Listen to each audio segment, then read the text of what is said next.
a doutrina do juízo investigativo. A doutrina do juízo investigativo é uma doutrina bíblica e justamente por esse fator que eu convidei o pastor Flávio Martinez, que é um dos grandes apologetas cristãos da atualidade, que tem se destacado bastante no campo das pesquisas de seitas e heresias, por esse fator que eu convidei o pastor Flávio Martinez. Pastor Flávio Martinez, seja bem-vindo, obrigado pela tua presença aqui.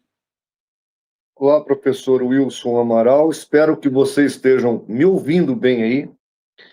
Saúdo a todos os nossos irmãos da África, aos espectadores aqui do canal, e eu espero poder responder de maneira positiva que tal doutrina, chamada juízo investigativo, é mais do que uma doutrina errada, é uma fraude teológica. E é neste aspecto que a gente vai trabalhar nesta oportunidade. Quanto ao canal do CACP, quem quiser acessar o nosso site, é o www.cacp.app.br. Hoje o CACP tem mais de 40 mil artigos. Sobre adventismo, deve ter mais de 2.000 artigos envolvendo a doutrina adventista. Então, é um site que, para quem gosta de estudar, com certeza estará bem servido ali no www.cacp.app.br. Muito obrigado, pastor Flávio Martinez. O pastor Flávio Martinez, ele tem defendido arduamente a fé cristã e tem promovido a ortodoxia, e o canal CACP é basicamente uma fonte de estudo que visa promover aquilo que é a doutrina bíblica ortodoxa. E eu recomendo os irmãos a participarem deste canal, a se inscreverem, visto que o pastor Flávio Martinez tem feito um excelente trabalho no que concerne a apologética cristã, mas especificamente no campo das heresias. Pastor, falando sobre essa questão da doutrina do juízo investigativo, a princípio eu gostaria de saber qual é a origem dessa doutrina, visto que normalmente aqui em Angola nós temos muitos adventistas do sétimo dia, assim como também temos muitos testemunhas de Jeová. Mas o que acontece é que numa fase inicial, nenhum adventista do sétimo dia, ele fala sobre essa doutrina do juízo investigativo. Em tese, eles desenvolvem isso na medida em que você vai estudando e vai cultuando com eles. Eu gostaria de saber como se desenvolveu a doutrina do juízo investigativo, qual é a origem dessa doutrina? Bom, vamos lá. Primeiro que existem vários materiais no canal do CACP que o espectador depois pode acessar. Tem um tópico lá só sobre juízo investigativo. Ou, se o espectador quiser ser mais direto, ele vai no Google, escreve juízo investigativo CACP, e todos os artigos, centenas deles, irão aparecer ali. O que acontece? No início do século XIX, nós tivemos um fazendeiro batista chamado Guilherme Miller. Esse homem, com pouca cultura teológica, com pouco conhecimento de grego, hebraico, de exegese, ele resolveu tentar adivinhar qual seria a data da volta de Jesus. Ora, o próprio Senhor Jesus determinou que daquele dia e hora ninguém sabe, e ninguém deveria saber. Perguntaram duas vezes, lá em Mateus 24 e lá em Atos capítulo 1. E por duas vezes foi dito que não vos compete saber. Então, qualquer pessoa, qualquer indivíduo, qualquer religião que queira marcar a data da volta de Jesus, essa pessoa está cometendo uma heresia e indo contra a palavra de Deus. Guilherme Miller, então, baseado em Daniel 8,14, até 2.300 tardes e manhãs o santuário será purificado, ele então pinça esse texto fora do contexto teológico, fora da história do livro de Daniel, que tem 4 visões separadas uma da outra. Daniel não é igual ao Apocalipse, que é um livro só, é um livro que, na verdade, escrito por um mesmo autor, mas com 4 partes ou 4 visões. E aí ele pinça esse texto e ele faz um cálculo marcando para 1843 a volta de Jesus na Terra, porque ali o santuário, ele não tinha como imaginar que fosse o literal, porque até hoje o templo em Jerusalém está destruído. Então, não tinha como fazer esse cálculo baseado que fosse o templo judaico. Também não seria possível calcular essa ideia que depois veio florescer, que seria no céu. Daí, então, ele entendeu que o santuário seria a terra. Marcado a data para março de 1843, nada aconteceu. O próprio Guilherme Miller ficou bastante frustrado, desanimou, desistiu dessas datas, mas aí um senhor chamado Samuel Snow, ele então vai fazer um recálculo do cálculo de Miller, e ele então vai achar março de 1844, data que também vai fracassar. E aí surge a data de 22 de outubro de 1844, a qual é fixada. Eles entenderam que seria uma espécie de momento propício, já que, segundo as contas deles, seria o dia do Yom Kippur daquele ano. Então, fecharam na data de 22 de outubro de 1844. De novo, venderam-se tudo, foram para o monte, vestiram-se de branco, ficaram esperando o grande dia, a grande noite. Inclusive, foi um grande alvoroço nas cidades que aceitaram essa ideia. Pessoas perderam tudo, outras vieram ao suicídio, outras separou-se as famílias, enfim, foi um caos. Houve muita tragédia por causa dessa falsa profecia. Chegando a hora da data, 1 hora para meia-noite, 5 para meia-noite, meia-noite, Jesus não volta. Fracassou a suposta ideia. Aí, o próprio Guilherme Miller desiste disso aí, volta para a Igreja Batista e não aceita nenhuma outra teoria. Isso é importante deixar claro ao espectador que está nos assistindo. Ele zera, ele não aceita mais nenhuma outra teoria. Aí nós temos Hiram Edson, o Cleopas do Milharal, que com vergonha de passar na rua da sua casa e diante do vexame que foi a data de 1844, ele passa para se esconder dos vizinhos no meio do milharal. E lá no meio do milharal, então, esse homem tem uma visão, onde ele vê que Jesus, na verdade, não veio à terra, mas ele saiu do santo lugar e entrou no Santíssimo pela primeira vez para começar o juízo, para começar a analisar os livros, para ver se pessoas que viveram suas vidas até ali iriam ou não ser aceitas diante de Deus. Ali começa a doutrina do juízo investigativo.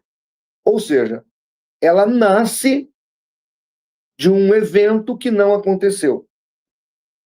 No meio dessa galera toda, desses pioneiros, está uma jovem solteira chamada Ellen G. Armon, que depois vai se casar com o pastor James, e aí ela então vai pegar o sobrenome dele e vai se tornar Ellen G. White. Ela que outrora tinha levado uma pedrada na cabeça, tinha muitas alucinações e convulsões. Com essas visões que ela já era possuidora, ela então introduz uma nova modalidade de revelação dentro do movimento milerita, e ali começa, juntamente com aqueles outros cristãos, que criam que aquilo de fato tinha acontecido de algum jeito, a elaborarem a doutrina do juízo investigativo. E daí para frente, eles vão elocubrar essa doutrina e dizer que então Jesus, a partir dessa data, está examinando os mortos para ver quem vai e quem não vai ser ressuscitado e participar da glória eterna com Deus. Este é o resumo geral do juízo investigativo. Ok, pastor. Uma segunda em torno.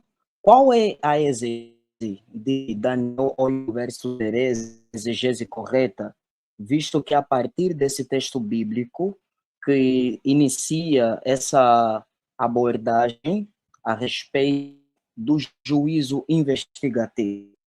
Tá. Deu uma picotada um pouquinho na hora que você falou, mas eu acho que eu entendi. Daniel 8,14, aquela profecia está falando da purificação do templo.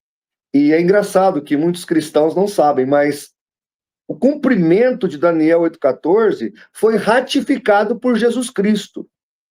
Está em João, capítulo 10, versículo 22, quando ele fala da festa da dedicação, ou a festa do Hanukkah, que se escreve Chanukkah, e essa festa do Hanukkah, ela nasce justamente do cumprimento de Daniel 8,14.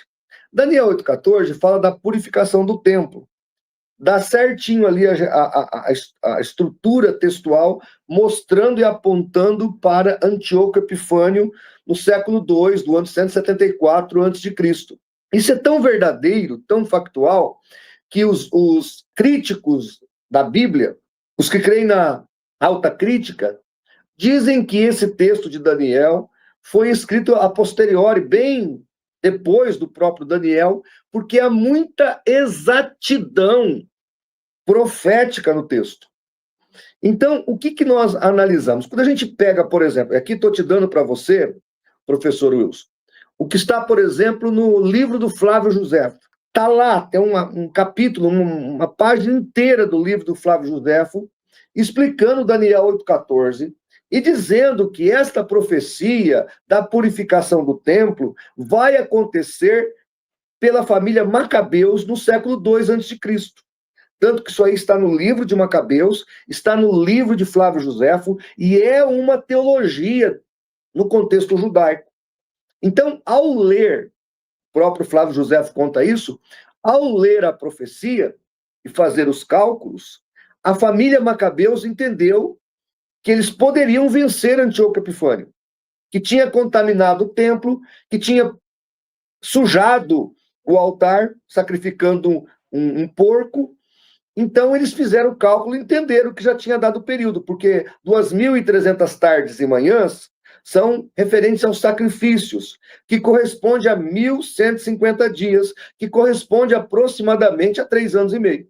Fazendo este cálculo, eles chegaram a uma data, eles falaram, chegou o dia, vamos libertar a nação e reconsagrar o templo.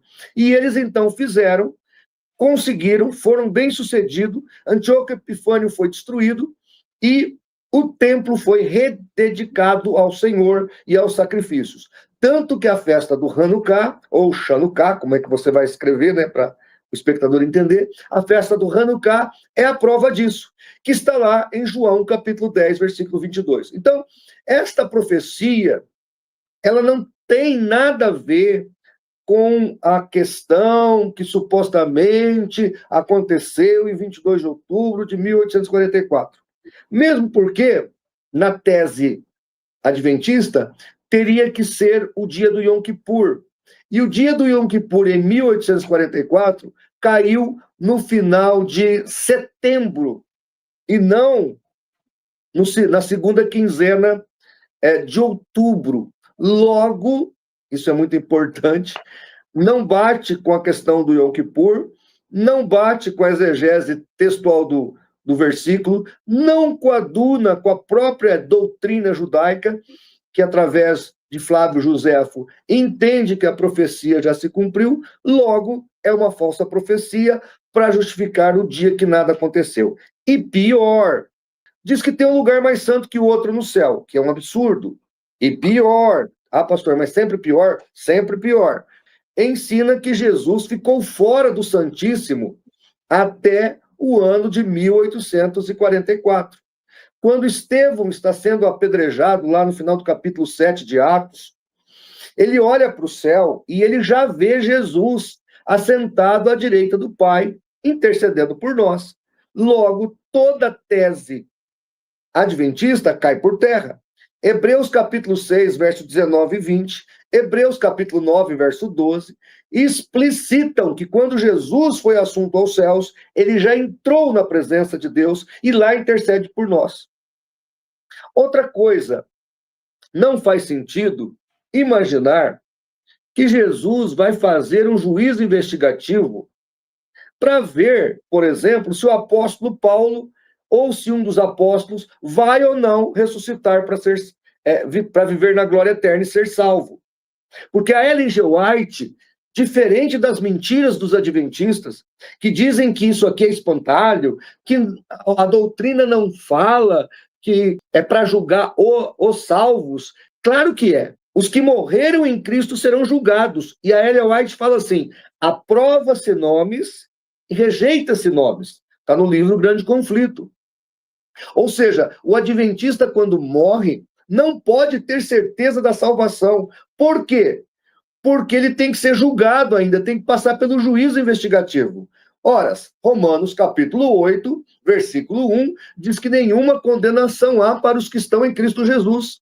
Logo, toda a tese adventista desse juízo não faz nenhum sentido à luz mínima da palavra de Deus.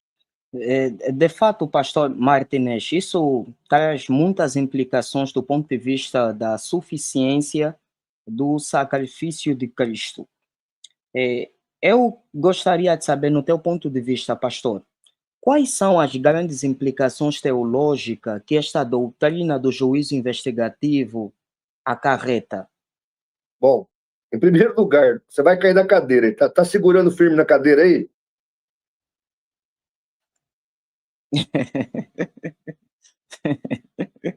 Eles inventaram uma tese de que os nossos pecados contaminam os céus. Então, o juízo investigativo é para julgar e fazer justiça a esses pecados.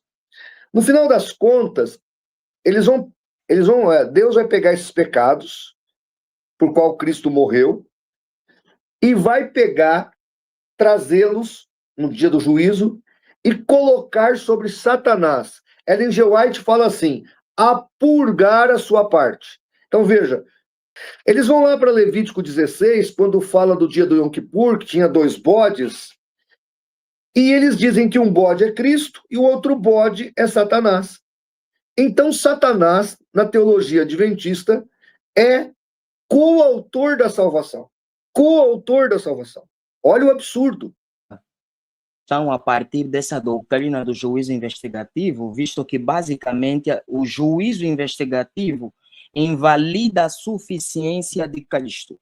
O apóstolo Paulo, de Gálatas 5:4, diz: separados estáis vós de Cristo, vós os que vos justificais pela lei. Ou seja, há uma tentativa de se justificar fora do método que estabeleceu para a nossa justificação, porque o sacrifício de Cristo é plenamente suficiente.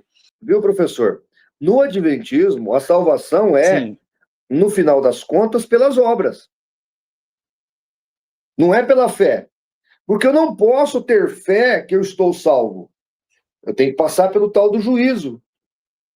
Então, diante do fato, não existe uma salvação pela fé no Adventismo, mas sim pelas obras. Surge uma questão que é de fazer. Com base nessa doutrina, nós considerar um adventista como cristão? Essa é uma questão que eu tenho visto. Há muitos evangélicos com dificuldades de fazerem essa declaração. Aliás, por uma questão de perda de conexão, de aberturas também, uma vez que existem adventistas a se destacarem. Um deles, por exemplo, é o doutor Rodrigo Silva, que na minha ótica é um excelente arqueólogo, mas em termos teológicos, em função de... Peraí, professor. Peraí. Ele é um excelente arqueólogo? Como é que chama aquele campo que ele achou? Como é que chama aquele objeto que ele encontrou? Você tem aí o nome do objeto que ele encontrou como arqueólogo? Não tenho. Não professor. Tem. Então, o que você tem é um papagaio de arqueologia. Rodrigo Silva, ele lê o que os outros fazem, lê as pesquisas dos outros arqueólogos e se reproduz como arqueólogo. Porque o cara que é arqueólogo é aquele cara que pega no pincel, que faz uma descoberta. Por exemplo, Randall Price escreveu Pedras que Clamam, aquilo ali é um livro arqueológico. Pessoas que pegam no pincel, que fazem descobertas, estes são grandes arqueólogos. Rodrigo Silva não descobriu absolutamente nada. Ele é um arqueólogo de gabinete. Tá certo? Então a gente tem que deixar isso aí esclarecido. Ele pode até transmitir informações arqueológicas interessantes. Mas dizer que ele é um grande arqueólogo, você tem que falar qual foi o achado dele. Qual foi o trabalho científico que foi aprovado através do CAPES e tudo mais no histórico dele. Isso não existe. Então, Rodrigo Silva não é um grande arqueólogo. Isso aí que você está falando é um mito. É um mito. E outra coisa, ele começou a falar e está falando por aí muita coisa que é só suposição e está virando verdade na boca dos irmãos, dos evangélicos, porque o Rodrigo Silva citou. E ele não fala da fonte, ele não cita qual é o campo que ele pesquisou, quem é o descobridor daquilo, aonde está o documento que fala aquilo, e ele vai inventando história nesses monte de podcasts que ele participa, e em cima de contos e mitos e não de verdades. Então, permita-me discordar do irmão, não considero o Rodrigo Silva um bom arqueólogo. Se você falar, ele é um bom repetidor do que os outros descobrem, tudo bem, aí você pode até, eu posso até deixar para lá, mas bom arqueólogo é quem faz descoberta. Quem faz descobertas. Eu nunca vi o Rodrigo Silva com um pincelzinho na mão, agachado num campo, lá em Jerusalém, procurando alguma coisa. Eu nunca vi. Só para bater foto, né? Ele vai lá para bater foto, para gravar o Evidências lá da Novo Tempo, mas dizer que ele é um grande arqueólogo, me perdoe, eu não posso concordar, compactuar com essa ideia. Sim, pastor Flávio. De fato, o bom arqueólogo é justamente nessa perspectiva de descobertas, e até inclusive quando a gente vem para caracterizar e qualificar um bom teólogo, um grande teólogo, é aquele que produz mais obras acadêmicas, obras de teologia sistemática, obras que promovem a cultura teológica no meio acadêmico. Mas a minha questão, não desfocando dessa pergunta, a minha grande questão é, pastor Flávio Martinez, com base na doutrina do juízo investigativo, nós podemos afirmar que muitos adventistas do sétimo dia estariam comprometidos no que concerne à doutrina da salvação? É óbvio, a Igreja Adventista é uma seita, não tem salvos ali. As pessoas podem até se salvar lá dentro e vão sair, obviamente. O católico pode se salvar dentro da Igreja Católica com uma Bíblia. Ele não vai ficar ali adorando imagens, adorando aquele monte de ídolos. Assim como o adventista até pode se converter lá dentro. Conheço muitos adventistas que até demoraram para sair, alguns que até estão lá no processo de se retirar do contexto da organização, não fez ainda por causa da família, mas foram salvos por causa da palavra de Deus. O que eu acabei de citar para você aí, todos os textos, eles são textos disponíveis para o adventista com a sua Bíblia. Até a Bíblia Andrews, ou a própria Bíblia da Ellen White, ela tem estes textos que eu acabei de enumerar aqui, os versículos bíblicos.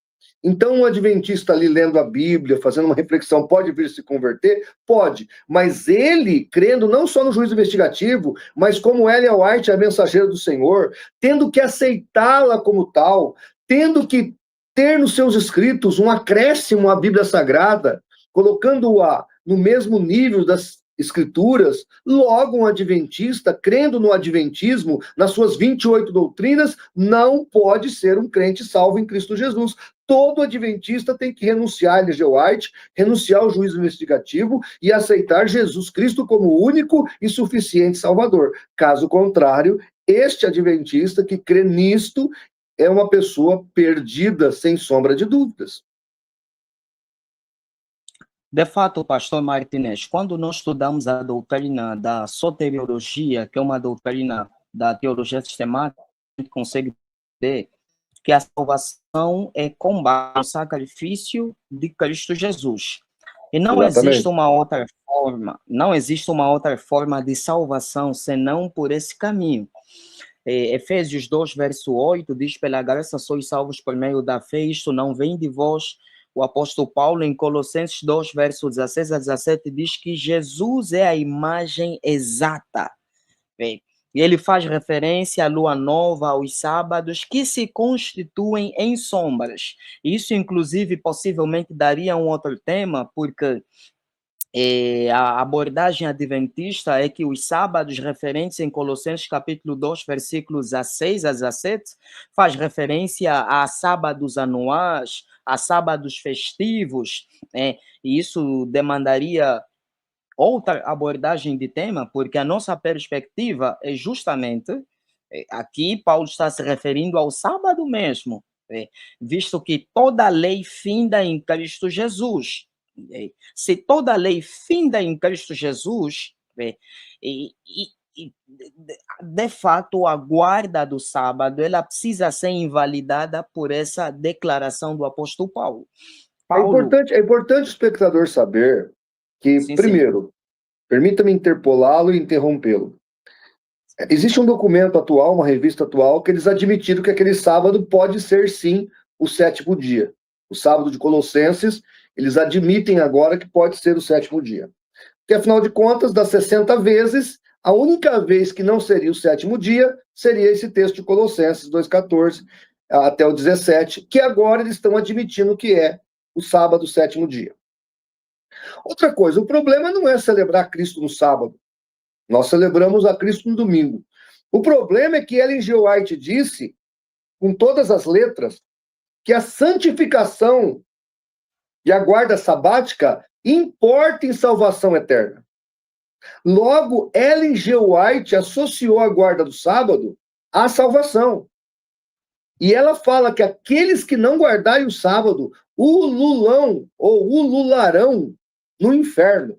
Porque eles acreditam no inferno temporário, né? Então a pessoa pecou por 50 anos, vai queimar por 50 anos. Mais ou menos assim que eles acreditam. Então, nessa concepção, Ellen White fala que essas pessoas que abandonaram o sábado ou que não guardaram o sábado não podem ser salvas.